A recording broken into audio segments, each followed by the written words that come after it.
Hello and welcome. This is Teucer A400. If you are a regular viewer of this channel, you may have watched my previous review of A200. This is its bigger brother with a 120mm fan, and this time it came in a proper box with no damage. Looking at the cooler closely, I can see that it is indeed a bigger brother to the previously reviewed A200. It has got the same fin density as well as the same AMD platform clip. The 120mm fan features the same 3-pin as well.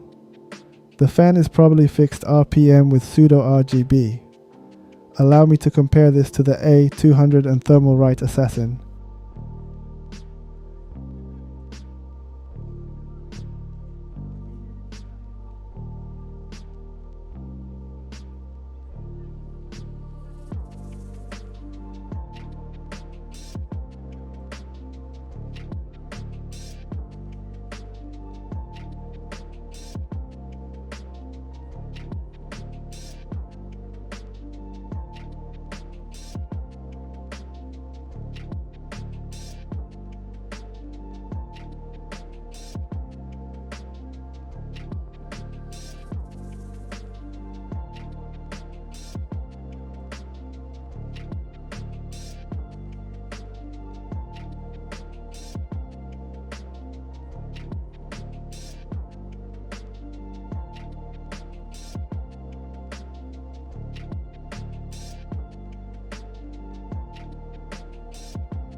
Installation is exactly the same with previously reviewed A200.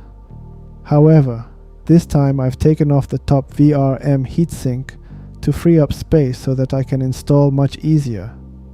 Interestingly, this VRM heatsink is entirely useless because the VRM gets only lukewarm even without the heatsink. The fan has fixed RPM, meaning whatever decibels number you are seeing is going to be what you will be getting regardless your CPU load. The RGB is fake as well. It doesn't seem to be running at high RPM, but it's clearly auditable.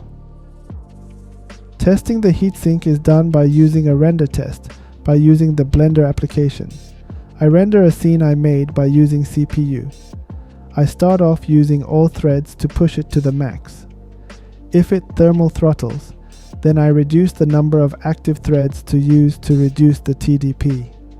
The Blender application lets you dictate how many threads it can use, making it easy to pinpoint the capacity of a heatsink. But there is a limit to this. If a heatsink can push well above 125 watts TDP, then I won't bother because that is the general maximum TDP for most consumer CPU. Looking at the result, it looks like the extra thermal mass, as well as a bigger fan, have solved all problems its little brother, namely A200, had.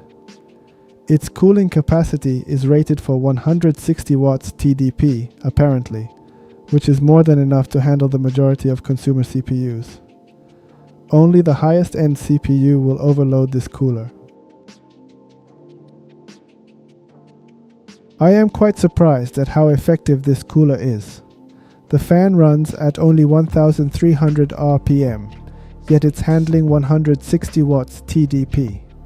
I was expecting it to be worse than this due to the low fin density, but that doesn't look to be an issue at all.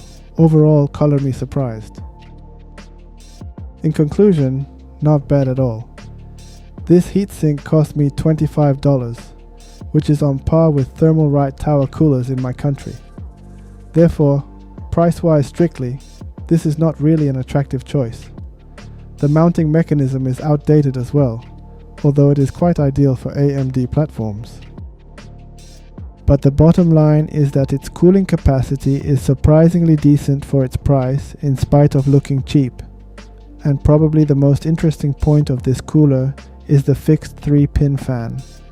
It provides no up and down in noise. Its noise is a flat line, which some people might prefer. If you swap out the fan, you will have a very good heatsink. Well, thank you for watching and see you next time.